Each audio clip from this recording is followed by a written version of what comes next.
حضر سمو الشيخ حمدان بن زايد آل نهيان ممثل الحاكم في المنطقة الغربية، وسمو الشيخ طحنون بن محمد آل نهيان ممثل الحاكم في المنطقة الشرقية مساء أمس حفل العشاء الذي قامه سعادة العصري سعيد بن رشيد الظاهري سفير الدولة لدى المملكة المغربية بمناسبة زفاف ابنه حسين إلى كريمة المرحوم حمد بن مبارك المهيري.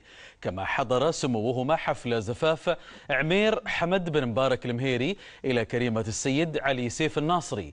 كما حضر سموهما حفل زفاف عمير حمد بن مبارك المهيري إلى كريمة السيد علي سيف الناصري.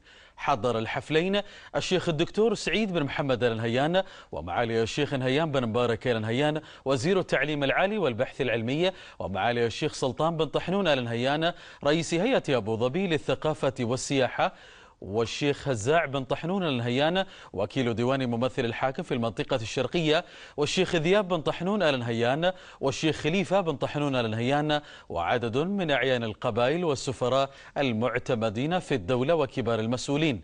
وتخلل الحفل عروض وهزيج من التراث الشعبي لدولة الإمارات.